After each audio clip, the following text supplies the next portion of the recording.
You're listening to Behind the Music Podcast, a podcast that features the best musicians in Southern gospel music, with your host, Josh Griffin. Hello, everyone. Welcome to episode 14 of Behind the Music Podcast. This is your host, Josh Griffin, and today we have a very special guest, extraordinary bass guitar player, and also a great singer as well. Can sing two parts in a quartet, but we'll let him go in that a little bit further as we get there. We have Mr. Scoot Shelnut in tonight. Welcome in, Mr. Scoot. Nice to have you, sir. I'll let you say it. I thought you were talking about somebody else. Oh, goodness. Man, it's glad to be here with you. Hey, I thank you for accepting my invitation to be on, and I've always been a fan of yours, especially your bass playing, and of course, back in the day, you baritone singing, but now I haven't heard you sing bass yet. But we'll save that for later. We'll jump in that a little bit. But thank you for being here tonight, sir. My pleasure. My pleasure. Looking forward to it. Thank you, Mr. Scoot. Go ahead and talk a little bit about your family, and then we'll just go from there, sir, if you don't mind. I agree that family is very important, and just go ahead and mention and talk about them if you don't mind, please, sir. Yeah, I'm very blessed. Got a beautiful wife named Penny, and a great 10-year-old son named Drew. And then I got two other kids that are grown. They're 22 and 24 or 25 now, actually. Yeah, Blake and Lauren. And then got a little grandbaby named Adelie Jo. Yeah. She's 2 years old and just the light of everybody's life. That's right. Sweetheart. And speaking of your wife, she's a great singer as well, and she's sung, with some groups as well. If you don't mind, speak about that too, if you don't mind. Yeah, she sang with the Chuck Wagon Gang for a few years. That's when I met her. Okay. She was singing with them, and then she had her own group called Sacred Calling out of Morristown, Tennessee. Yes. And they ladies trio, and they sang for a long time. Still sing some. Yeah, that's right. Yeah, phenomenal singer, and you have to be if you sing with the Chuck Wagon Gang, because there's nothing hiding anything. You know what I'm saying? It's all out there. Right. Yeah. Yeah, that's precision right there for sure. Yep, that's right. That's exactly right. Well, Scoot, we'll start out with as far as in Southern gospel music, I know you was basically born up, raised in it, strong family ties to it. But growing up, who was some of your favorites, favorite groups, favorite singers, favorite musicians, or what have you? Yeah. Yeah, well, of course, all Dixie Echoes people. That's right. I'm always a huge fan of them. Bible tones. My grandfather, Daddy Paul, sang with Dixie Echoes, but he also sang with the Bible tones too. So those are the first two groups that I started listening to back in the day. But all the greats, Gold City, Cathedrals, Rex Nealon, he was one of my heroes. One of my favorite guys to be around was Rex, and just such a nice person and a great singer. That's right. Wendy Bagwell was one of those guys that I just gravitated towards as a kid. He was such a funny and nice person. Right. Just a lot of those kind, that really took me under their wing and taught me things. And just Adam Borden's one. I've watched your podcast with him. So oh yeah, he's one of my favorite guys, and with the Singing Ambassadors back when I met him. Yes, that's right. So, guys like that I just look up to. Yeah. And you mentioned Wendy Bagwell. That was before let's just say, born and got to become a fan of Southern gospel music. But I watched his video, or one of the videos tells the story about Leroy Spiritual Man Howard in the recording studio on YouTube. That is funny to me, talking about singing a homemade song his mama wrote and all this, that, and that. That's pretty funny stuff. Yeah. He could tell stories like that, but then he was just naturally funny as well, when he wasn't trying. Right. Just a fun guy to be around. That's right. That's right. If people don't know, tell them who your both your grandpas, tell about them, and also your dad as well, if people not familiar with the Dixie Echoes history and with the Shelnut name. Yes, sir. Yeah. Dale Shelnut is my grandfather. He started out singing with a group called the Rhythm Masters in high school. He started that group in high school. And they had a really good quartet. And then he got the call to move up to the Tennesseans quartet, and that was with Eddie Crook and Noel Fox, who later sang with Oak Ridge Boys. Yeah. They were all in that quartet. And then when Jack Toney stepped aside from the Dixie Echoes and went with the Statesman Quartet, and Mr. Whitfield called and said, "Dale, we want to come to Pensacola." He said, "Yeah, why not?" So about 1962 or 63, somewhere around there. Yeah. They moved to Pensacola and been with Dixie Echoes ever since. Of course, Dad's been here since 1969. Right. And you mentioned great lead singer Jack Toney. I didn't know that. Sung with the Dixie Echoes before. Yeah, he was the first lead singer with the Dixie Echoes Quartet. Yes. They had another lead singer before that when they were Gospel Messengers, I think is what they were called. Yeah, And, gotcha. Yeah, so but Jack Toney went straight from the Dixie Echoes to the Statesman. And that's right. That's how we ended up here with the Shelnut family. Yeah. And then your dad, now lead singer and keyboardist or pianist, but he's also played guitar for the group. And you probably had to fill in the blanks for me. I know maybe sang baritone, maybe. Yeah, he won in I think 83 and 84 won favorite baritone in Singing News Panel. Yes, that's right. So he sang baritone up until when my granddad passed away. He kind of moved up to the lead. Did he play any other instruments with the group as well? He played some steel guitar, banjo, a little bit of everything. Fiddle at one time. He played some fiddle on a couple of songs. Yeah. He's a uber talented. He can play. Yeah. Super talented, I'll just be honest with you, intelligence, highly intelligent, to do all that stuff as well, like yourself, and then also a great singer. And he's also a songwriter, which you as well as a songwriter as well too. Yeah. Well, I don't consider myself a songwriter, but I've written a few. Well, you I know at least wrote one that the Kingsmen recorded back on the Missing People album back in 2010 or something with Philip Hughes, Harold Reed, and Brian Hudson, of course. But and then your dad with that famous song, and that I grew up hearing. Yes, that's right. First time I heard it, a lady here in our church here in Fitzgerald, Georgia, she sung it and sung it. About all my life, still sings to this day in church. But got looking around on YouTube and seen Dixie Echoes on Gospel Singing Jubilee singing it. Right. And then went a little further and found out your dad wrote that. That's great. Sure. Yeah, Jason Krabs cut it on a live album. Really? Okay.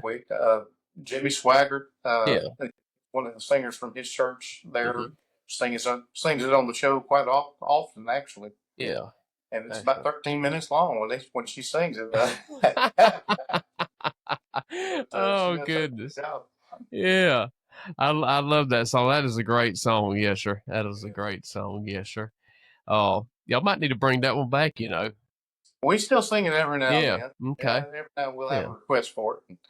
He'll sing some of it. Yeah, and while we're right here at it, y'all did the Live in Pensacola CD and DVD. Pat Barker, yourself, your dad, and Wesley. Yes, thank you. Name was slipping me, but also done Longing for Home. I love that song. Yeah, I do too. We were watching some of the old Jubilee. I remember when we remember that song. We were watching some of the old Jubilee, and it was I believe Lefebvre's had done it. Okay. Jimmy Jones with Lefebvre's, and so we just kind of said, "Man, that's a good old song. We need to do that one." And that's right. Just pulled it out and started doing it. That's in whether I'm riding around town or going somewhere or in the gym working out. Got my AirPods in. That is in my Apple library, and I'll play it as well. I love that song. Yeah. I do too. Now I will say y'all could have done a little bit more of it on that live album, but anyways, we'll leave that be. But yeah, great song. We didn't have the track queued up. Oh goodness, great song. Yes, sir. Oh mercy. So when you, I've heard the story before, but if the people have not, how did you join the Dixie Echoes? Well, mostly our tenor singer at the time, Dole Harper. I'm sure you know him. Yes, sir. His wife had to have surgery kind of suddenly, and so Dole was going to have to miss a weekend, and he also played bass. Okay. So, and I've been kind of working on it a little bit. Dad had showed me the number system and everything, and so I've been playing along with their tape, their cassette tape, If y'all know what that is out Oh, there. yeah. Yes, sir. But so I learned that stuff, and he said, "Well, Noel's not going to go, but we got a tenor singer lined up. You think you can play bass?" And this was probably, I think this was in the middle of the school year. So I said, "I'm gonna get out of school. Yeah, I'm gonna go. Yeah, I'll do anything." Yeah. So I That's started. right. I played bass that weekend, and then that summer, he said, "You want to try it full time?" I was 11 years old. It was 1990. Wow. I Yeah. said, "I think I'll probably do that. I won't have to go to actual school anymore. Just did the homeschool thing from there on out. Right. Yeah. Been here ever Yeah. since. Wow. And He up ain't there, fired me yet." he ain't fired you yet. He'd be hard pressed to let you go, I imagine. Bass, and you know, as I do, bass players are hard to find in Southern gospel music right now. So you better keep That's you, right? true. Yeah. That really is. Not many live musicians left at all, hardly.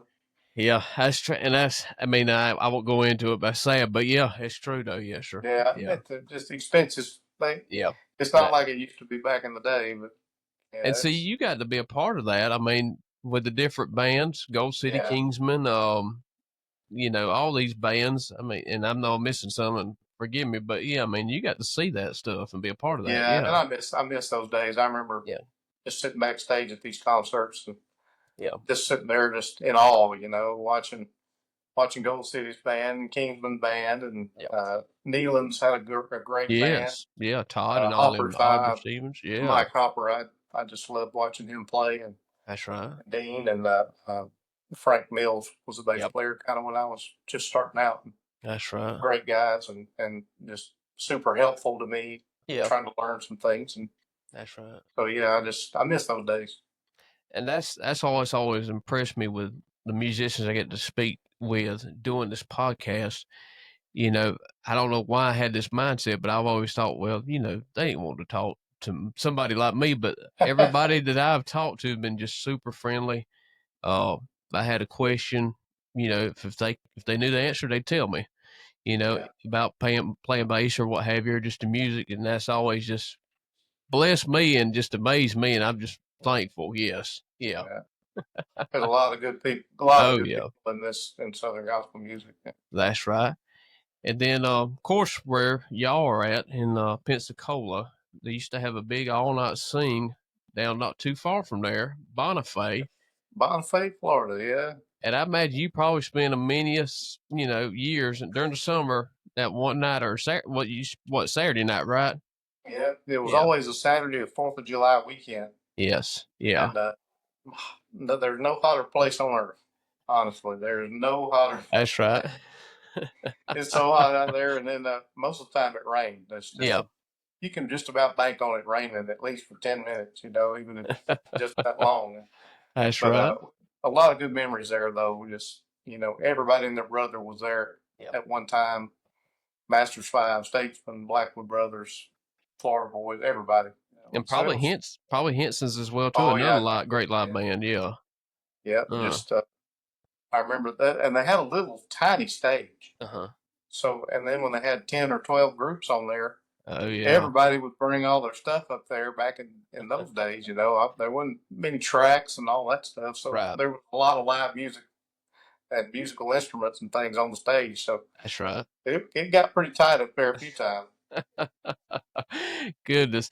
And I mean, I guess was you as young and back then, did you really, love the music or was you like interested in something else or what have you? Well, when I was a kid, Yeah.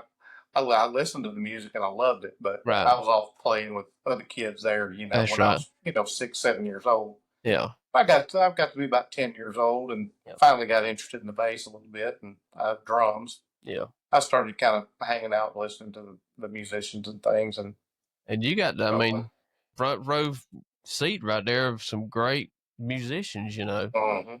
Yeah.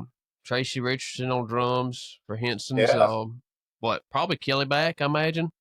Lead yeah. guitar. Kelly was there with Gold City Oh, on some of that in the mid '80s, I guess it yeah. was. And Matt Tracy Richardson, you bring that up. Yeah. My uncle Andrew, he played drums with the group back in Yes. the mid '70s. Uh-huh. Well, he bought an old drum kit that's called the Camco. Yeah. But later turned into DW, so they're a nice drum set. Right. And Tracy Richardson, he wanted them drums so bad from Andrew, so Andrew ended up selling them to him. Yeah. So they traveled on the road with Dixie Echoes first, then the Hensons, Oh. and then John Noske with Gold City. He ended up with them somehow. And then later on, my dad ended up with them again. So they've kind of been going full circle. So now I have those drums still, and that's a lot of history in them. So I'll never get rid of those things. Yeah, really. That's exactly right. A lot of history. Yes, sir. Oh, goodness, man. Tracy was a good drummer and a good guy. And I heard something told about him. I guess he was so used to the set that they played and so locked in that he had him a little TV down there on Sunday afternoons to watch football or something while he's there playing drums. That sounds like it, yeah. Good Lord, that's talented, you know. Oh, mercy. So speaking of bass guitar, I see you got a nice one right here. Would you? Yeah, I got tell us my about Warrior. the Warrior bass. Tell us about that one if you don't mind, please, sir. Yeah, and I'd never heard of Warrior until we worked a day in Tick Fall, Louisiana, and it was called Country Village Restaurant, and they had it was kind of I would say dinner theater. They had food, and then they had a house band, and the house band would play before the groups would sing, you know. Yeah. So, and they played for about an hour, and the guy there had a Warrior bass. I thought, man, that thing looks cool. Right. I got to play in that thing. I thought, man, wow, that's the best playing bass I've ever played. Right. It's got it's got real skinny neck, real thin, flat neck, and man, it just played so good. I said, man, where did you find that thing? He said, this guy up in Georgia builds them. And he said, I got a good deal. It's kind of an endorsement thing since I play here, you know. Right. A lot of people come through and they see it. And he said, I sell them instruments pretty much. Right. I said, all right, well, I may look into that. So about 2 weeks later, I said, I might email that guy that builds those basses and just see what happens. Right. Yeah. And so I emailed him. The next morning, he called the office, the Dixie Echoes office, and said, I heard you might be interested in the bass. Yeah. So he gave me this bass at just an unbelievable deal. Right. Yeah. And said you can put your name on it and endorse it if you want to. And so everywhere you go, put it in ads and stuff in the magazines. So I was endorsed by Warrior Basses for a while. Yeah. Goodness. But this great His word I'll ever obey, and His dear side will stay till heaven I win. I am so happy just to be on the ribbon, no matter where it may be. If Jesus my Lord is there in heaven bright tomorrow, there'll be no more sorrow. It will be heaven for me if Jesus my Lord is there.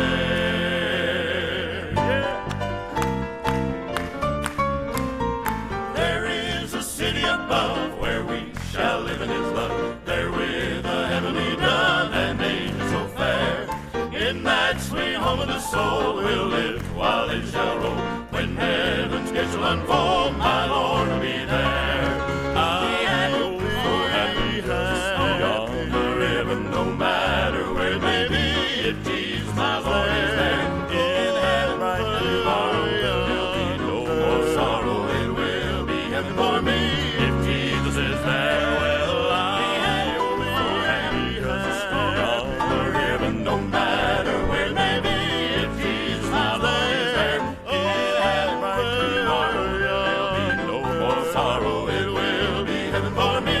If Jesus my Lord is there, it will be heaven for me. If Jesus is there.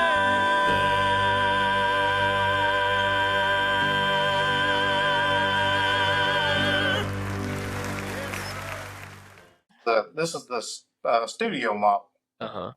And got a flame maple top. It's got not Bartolini, Seymour Duncan pickups in it. Okay. Yeah. Seymour Duncan preamp.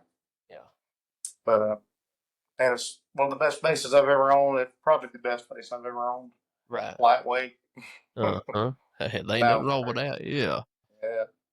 Oh, while we're right, speaking of strings, any preference or brand of strings you prefer to play? I like D'Addarios. Yeah. The XL5s is what I use on my 5 strings, or XLs, just regular XLs on my 4 string bass. I've got a bunch of old Fenders that I use. That's But right. that's my favorite brand for price and longevity. Yeah. That's And right. they've got a good little sparkle to them on the high end, and not too brittle. Right. You know, Yeah. That's right. but they feel good. Yeah. Yeah. And as far as playing live, you rather active bass or passive bass, as far as when you're playing live? I like active basses live, just because I can get a little bit more oomph out of them. Yep.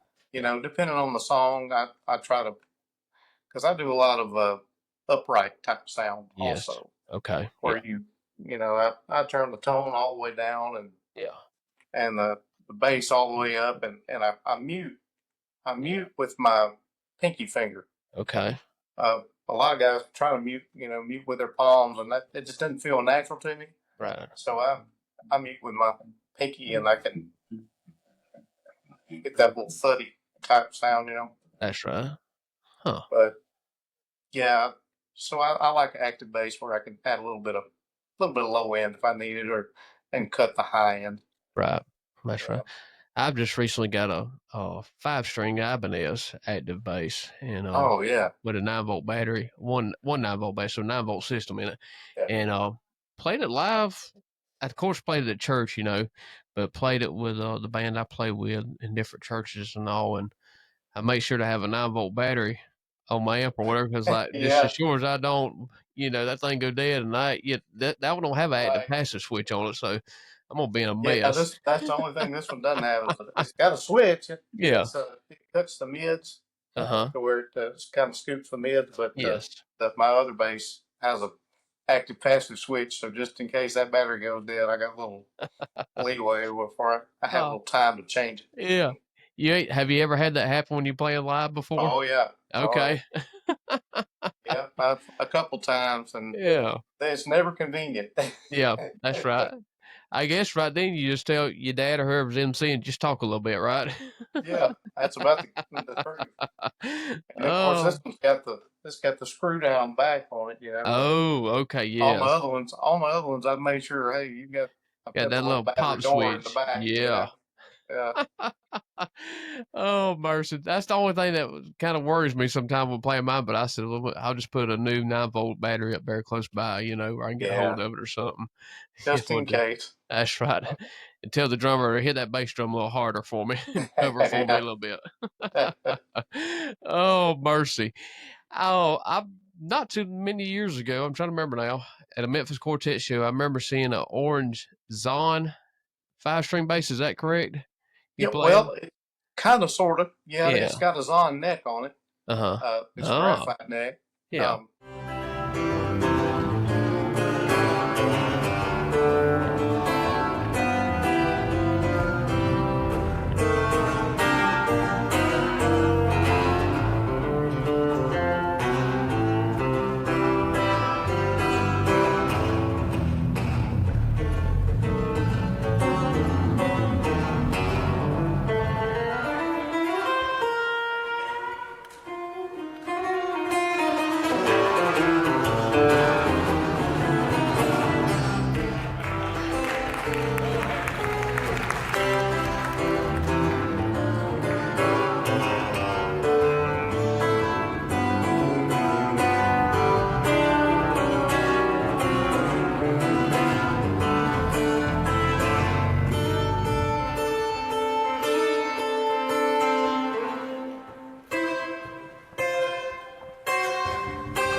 I bought it on Craigslist, and I built a bass around it. Really? Okay. Yeah, I built the body and did all the electronics. It's got Bartolini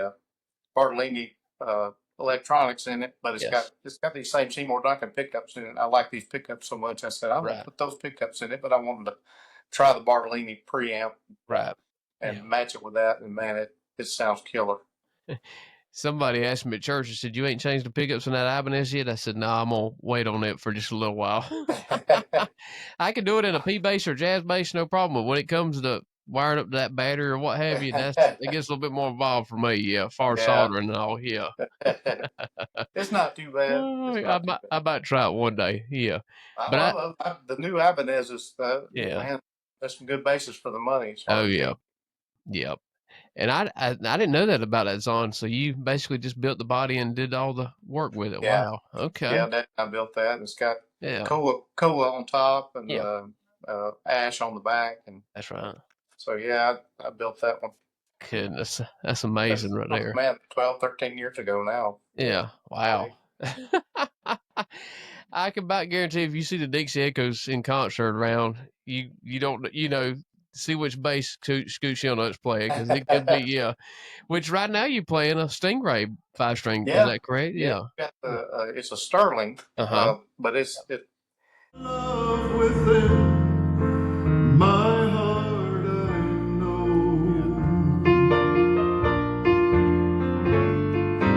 Changed my life completely. Gave me hope for tomorrow. That's the reason why I love it so. So many reasons why I love the Lord.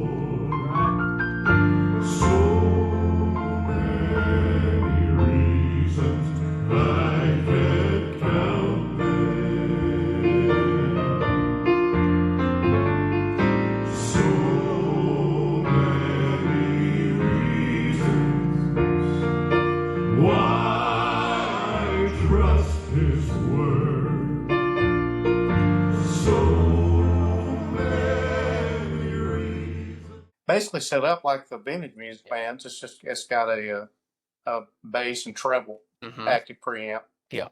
And then the volumes, but it plays great. I bought it at a pawn shop. Yeah. I'm driving through Jasper, Alabama. Yeah. I was about it was about 10 minutes from closing time, and I said, I'm gonna stop in there real quick before they close. Yeah. I walked in there. That was the first thing I saw when I walked in the door. It would just stare me in the face. I was like, "Come on now, I don't need another one." Never say that. Yeah. And then he had it for just a ridiculous price, and it came with a case and everything. So I said, okay. I got it. Yeah. I might as well take that. So luckily, I had it out at the quartet show when Berman with the Dove Brothers backed over it. Oh no. I had this one sitting out ready to play. Right. And what we were talking about earlier, the battery died on me. Yeah. And I didn't have time to change it in between. It was in between sets, and we were fixing to go on. So I said, well, I'll break the Music Man out. And I left it out there, and next thing I know, Berman had done knocked it over on his face. Man. He probably got nervous too, I imagine. Oh man. So it saved my Warrior, but it messed up my Music Man a little bit. That's right. We played a 4th of July event on a Sunday night right before 4th of July in Pitts, Georgia. Pitts Church of God sponsored it and asked us to come play. And it was the first year that they had what they call Freedom Fest. And I've been with the band probably about a year. And I had my 2021 American Fender Professional 2 jazz bass with me. Thank you, whoever was president at the time. Might have been Joe Biden for that $1,400 stimulus check. But anyways, that's where it went to. But I had that bass with me, and we got there that Sunday afternoon. It was hot as all get out. And we looked at the stage and didn't have no cover of the stage, a flatbed trailer. I said, as Brian Hudson said, I'm full-time now. So we got up there, and of course it got real cloudy when we was playing. And it started raining. Just thankfully, just sprinkling. I said, "Lord, I got my most expensive bass up here on stage. I'm an idiot right now." But I said, "I'm gonna get some character on this thing, you know." But thankfully, we finished up, and I put it in the case and set it up under the stage. You know, we went on from there. But yeah.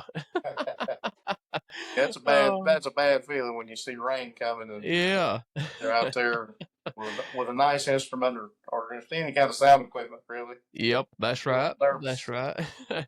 Oh, speaking of jazz basses, in the I'll Have a New Life video at the church, the Krumacoochee Baptist Church down in Florida. Oh, yeah. That gets played a lot and shared on Facebook. It what does. Fender jazz bass was that one?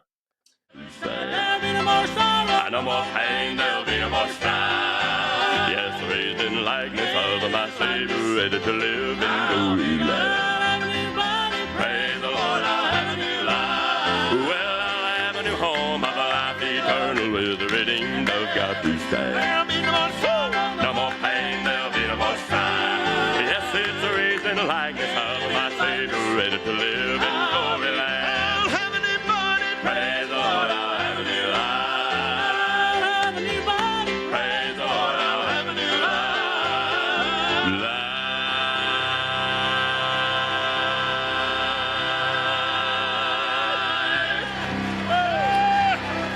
Oh, you're looking forward to that day. Hallelujah. Well, I'll have a new home, of a life eternal with the redeemed of God to stand. There'll be no more sorrow, no more pain, there'll be no more strife. Yes, it's raised in the likeness of my Savior, ready to live in glory land. Praise the Lord, I'll have a new life. Well, I'll have a new home, of a life eternal with the redeemed of God to stand. No more pain, there'll be no more strife. Yes, it's raised in the likeness of my Savior, ready to live in glory land. Praise the Lord, I'll have a new life.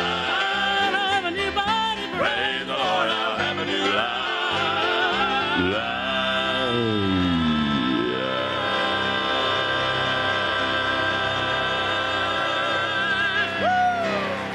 Have you enjoyed the Dixie Echoes so far? Have you really? Yeah, that's I believe it's the Sunburst one, right? Is that? Yes, sir. Yeah, Yeah, that's right. It's 1972. Wow. Yeah. 72, and I've got a matching P bass, a 72 P bass. It's the same. Yeah. Sunburst. Okay. But Yeah. I keep those in the studio. Right. Use those. I use that P bass about 80% of the time in the studio. Yeah. It plays so smooth, and it just sits in the mix on everything. Yeah. I can get just about any kind of tone I want out of it, you know. And I use it a lot. I use a modulus a lot too in the studio for more modern sounding things. Yes. Okay. Yeah. Gotcha. The one time I recorded on a CD, I played that American jazz bass, you know, and I didn't have a P bass at the time. I had one before that. My first Fender was a 2001 made in Mexico Fender P bass Sunburst, and come with a white pick guard. I took it off and put the tortoiseshell pick guard on it. Yeah, and I like it. Took the pickups out of it and put some which pickups I put in? They're a company up there in Washington State, Lawlers, yeah, or how you LLAR. I put them in it, yeah. And then I sold that bass, and I was like, and I tried to get a hold of the guy to buy it back, or couldn't ever get a hold of him or whatever, wouldn't answer my call. So then I found one in Macon, Georgia, black, 1996 Mexican made P bass. Oh man. So I got it. Of course, it didn't have the original pickups. It had some Seymour Duncan quarter pounders in it, so I took them out and put some Lindy Fralin P bass pickups in it, and put what they call it, a white, but they call it a mint green pick guard, and put it on there. Yeah, I remember seeing those. Yeah, those are cool looking. And it was one of those. It had the black Fender label on. They said that it was American made parts, but made in Mexico. Did a limited run back in the 90s, and it had the little black tone in Mexico or something. Yeah, had the black tone and volume knob that was like the Stratocaster, I guess, with knob. Yeah. So I saved them, but they wouldn't fit with the Emerson wiring harness pot Oh, shafts, so I had to get yeah. something else. But yeah, Yeah, I've got a 77 jazz bass that's got those strap yeah, knobs on it. Yeah. uh-huh. Goodness. So from there, I'm trying to remember back in the early 90s, y'all recorded a live video, or it might have been mid 90s. Billy Tall was singing bass. Mhm. I think your dad was playing keyboards as well and singing lead. Yeah. The tenor, is it? Kevin Ivy. Yes, thank you. Yep. What bass was you playing in that video? I'm trying I to know it was think. a five That string, but I can't remember. it was probably. I think it was a Samick. It was a Okay, red and yellow kind of Samick. I think so. Yeah. Yeah, it was 5 string. Uh-huh. It was it was a great bass, man. I really it's the only bass I've ever sold, Yeah. Okay. and I don't know why I did. Yeah. But a good friend of mine has it, Hmm. and he said, "Hey, if you ever want it back, But Yeah. so it was a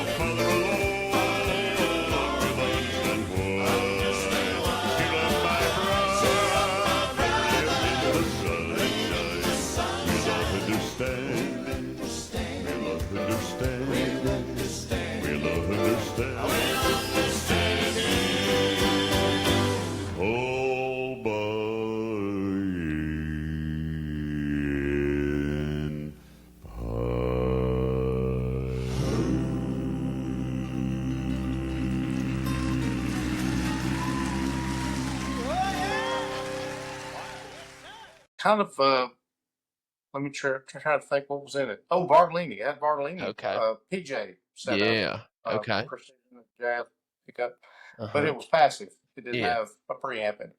Yeah. But it was a great bass, man. That thing sounded great, played great. Right. Had a real slim body. It was a really nice bass. Right. Mr. What was his name? Out in California that owned that company. I'll think of it in a little while. Yeah. He had sent it to Les Beasley with Florida Boys, Okay. and I think to try it out for to like an endorsement type thing Yes. for Les Yeah. Florida Boy, but it was 5 string. Yeah. Okay. So Les said, "Well, I don't think I can play this." Yeah. So he brought Yeah. it over to my house and said, "If you want to try it out, you can." So he let me play it and Right. let me keep it. So I played that thing for a long time. Right. That's And right. actually, when I got my Warrior, that's when I sold that. Yeah.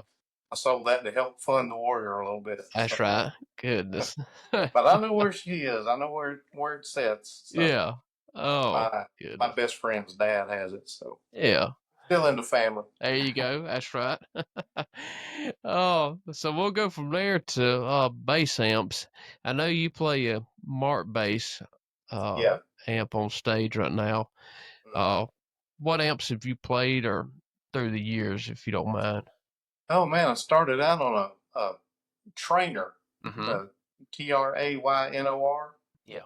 It was a pretty good little amp, but it was heavy. Oh man, that Yeah. thing was heavy. Then I went from that to a little PV. I think it was called a Minx 110. It had which I don't know why they call it 110. It had a 12-inch speaker in it. Ah, okay. Yeah. Yeah. But it was a good little amp, and it was lightweight. But Right. then after that, I got me one of those hard keys. I had to have a hard key. That Yeah. was a big thing with those aluminum cone speakers, Yep. That's right. Speaking of Uh, those, could you tell? I mean, did it make a difference with that aluminum cone? I've seen them in stores, but I ain't never played through one. They were real bright, Okay. real Yeah. not real brittle sounding, but real. I had a lot of high end, man. Gotcha. It was killer. It was a great amp, Yeah. but it was big. Yeah. It was a big amp, Yeah. and because Huh. it about took 2 people to carry it. Yeah. Wasn't super heavy, but it was just big. Right. That's right. And then I went from that to a little SWR amp, Mm-hmm. Working Man's 12, I think is what it's called. Yeah.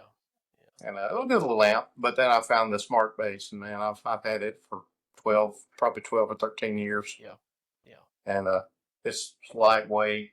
It's I think 400 watts. Yeah. Okay. And man, I turned it up to about 1.5 Yeah. on the volume, and Okay. it'll Yeah. about blow your head off. Now, speaking of that one, do you run it, I guess with the XLR output, do you run it to the I guess y'all have a subwoofer as well, house subwoofer, Yeah. and just hook it to it? Sometimes I do. We don't. Yeah. We don't work a whole lot of humongous venues. Yes. Yeah. And our style of music, Right. we don't even. I run it just straight through the amp Gotcha. most of the time. Yes. Okay. Gotcha. So I don't want to be overbearing with the vocals. I kind of, but just the way I run it, it sounds fine. Just run through the amp. But if we do something bigger like Quartet Show or NQC or something like that, that's right. I'll run it through the house. And I've run that before too. We have the system, out on a Heath system, and then we have one subwoofer, and basically just from the bass guitar to run the amp through it or whatever, or if I use a little DI box. But I've noticed sometimes in some of the small churches, like you say, it's kind of, no matter how low you turn it, then if you turn it too much low on your guitar, your bass, you don't have nothing.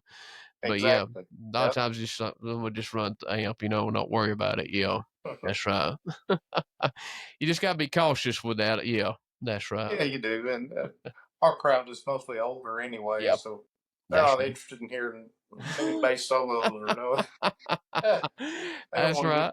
Your stomach rocked and then rumbled, and so I tried to tone it down a little bit. That's right. And this is my crazy stuff. Last time I seen y'all up here in McRae, Georgia, at a little Baptist church, I should have recorded you playing that night because, man, you was doing some great licks. I was like, my goodness, I appreciate I said, that. why didn't I have my iPhone recording? I ain't got good sense. Lord have mercy. If I'd seen that phone going, I'd have probably messed up too.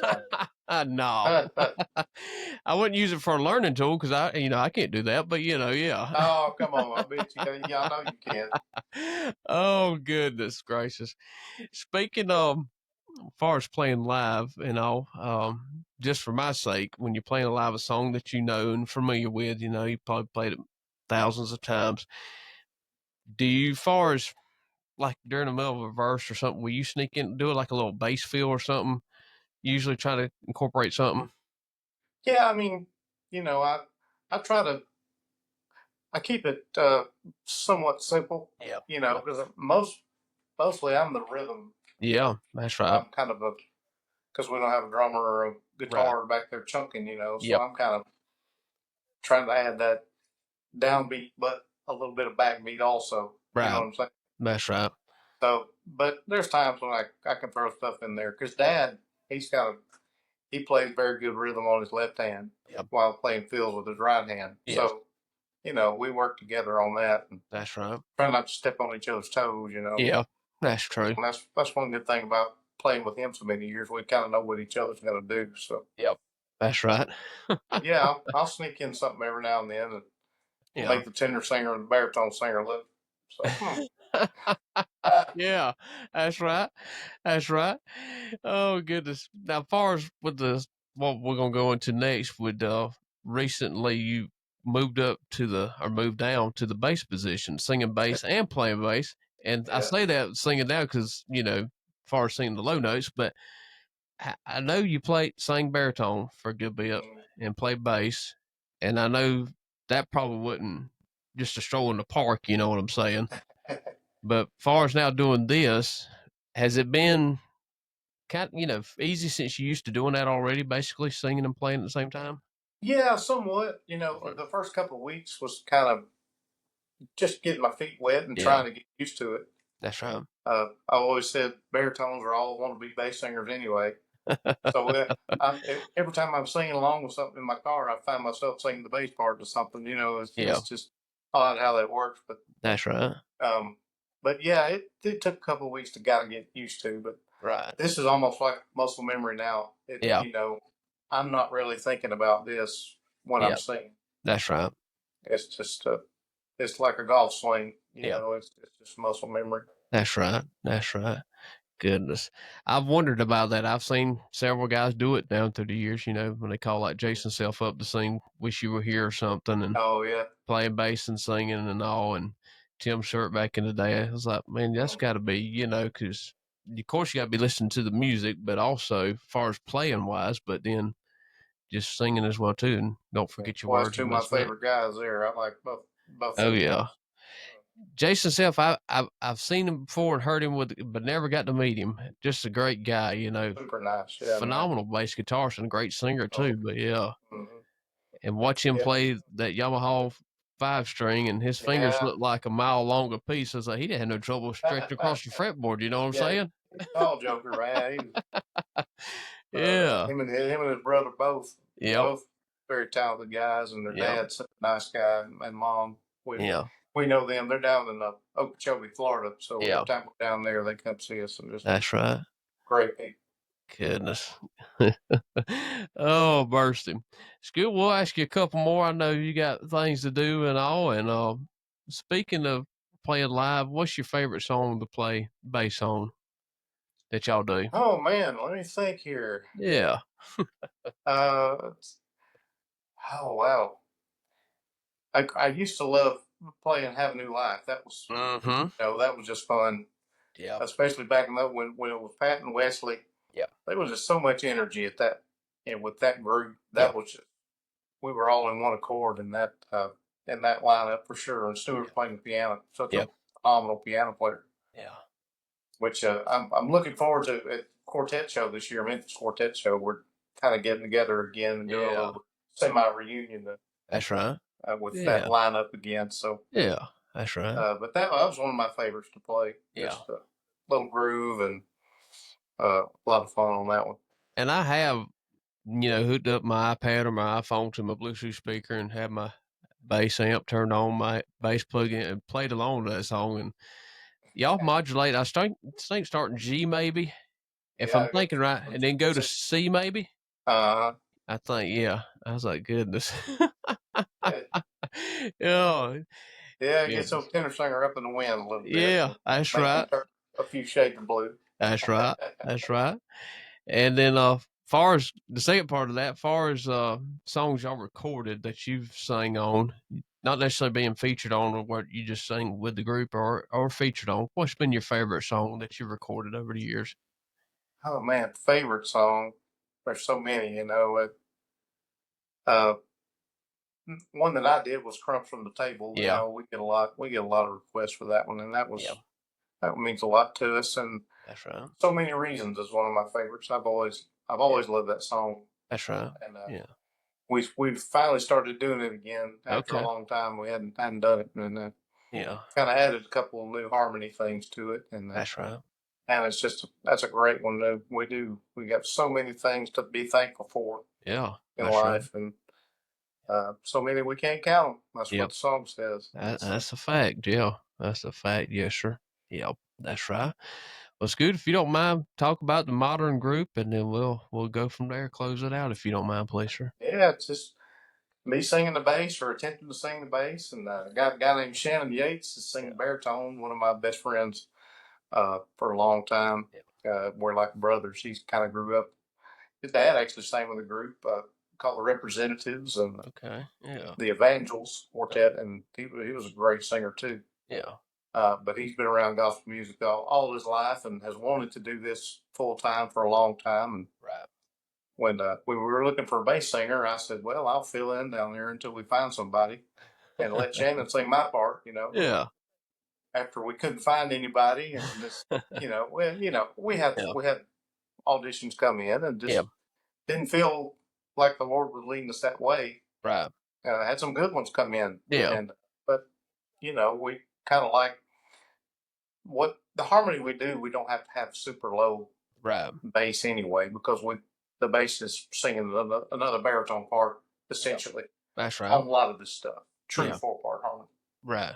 So we got to singing around and saying, "Hey man, this sounds okay." Right. And so I'm coasting a little bit and not having to sing very high. But it's been fun so far, and we're looking for a tenor singer. So Are you gonna apply? Have you got your application made out? You wouldn't want me singing tuner, I promise you that. I might joke around at the house riding in the car or something, but then no. That's something I singing wise. I know we was growing up as young and singing in church with my mama and all, and then her two brothers, my two uncles and all, but that's as far as it went. Yeah. I would used to sing a little bit of bass on Beautiful Home, and people like that, they enjoyed it. I said, that can't be that good, but I said, well, if it's a blessing to y'all, then that's all that matters. Oh, goodness. So when I got old enough to play guitar, rhythm guitar, I said, I'll do that. And then moved up to bass. So I said, I'll do that. Let somebody else do the singing. Yeah. That's awesome. Oh, goodness And then, of gracious. course, you got Dad on the lead. And, Yeah. holding down the piano part, the That's Hall right. of Famer. Yes, that's right. And a great guitar player. He'll play the guitar too in concert as well. Yeah. Yep. That's great. And I know y'all could do it, but I'd do a whole concert with just him on guitar and you on bass. That'd be all right too. Yeah. He did release a solo album. Yeah. About a year ago. Okay. It's just so good. It's so good. That Chet Atkins style picking he does. You know, not many people do that nowadays. No, yeah. Pump picking stuff. He's one of the best at it. And that's kind of what his album is leaning towards. It's a lot of that style. And speaking of that, is that available to purchase on y'all's website? Is that correct? I believe so, yep. Yeah. DixieEchoes.com. You can buy just about anything on there that we have. Yeah. Yeah, I know it's available for digital download for sure, but I'm not sure. Yeah. Okay. I need to check on that this evening. Then when we finish up with this, I need to do that. Yeah. And then, of course, y'all on Facebook as well, the Dixie Echoes on Facebook. Dixie Echoes, just search us and you'll find us real easy. Yeah. And keeping a busy schedule, just be sure to look at that. And whenever they're in your area, come out and see them. Yeah. I know, and I apologize. Last few times y'all been in South Georgia, something's come up. I ain't been able to go, so I'm keep looking, and I'm gonna pop back in. Yeah, watch the legend play bass guitar. Yeah, watch the legend Scoot Shelnut play bass guitar. Yeah, that's always a learn. Yeah. Hey, in my eyes, yes. Very kind. Oh, goodness gracious, Scoot! I appreciate you being my guest on here, my friend, and appreciate you being so kind to me over the years, selling me some good music, far stuff that's out of print. I bought a rare Gold City live album CD years ago. I think Benson or Riversong put it out. Either one of those record labels got the double CD. I bought it from me years ago and got it, and still watch him on Facebook what he's got for sale and hit him up on there. Yeah. Yeah, I've got a way too big library of stuff. I'm trying to downsize a little bit. At least make sure you digitize all that before you get rid of it, though. Oh yeah, I've got most all of it. That's right. Yeah, that's right. Good. Scoot Shelnut, I appreciate you, sir. And Mr. Scoot's been our special guest on episode 14 of Behind the Music podcast. We appreciate y'all listening and watching us on YouTube. We're getting all these on YouTube as well, slowly but surely. And appreciate you for liking and following our Facebook page as well. Thank you so much. God bless. Y'all have a great evening. Until next time, we'll be back again. Thank you. See you, man. Thank you. You have been listening to Behind the Music podcast with your host, Josh Griffin. Tune in next time. And until then, please rate and share this podcast.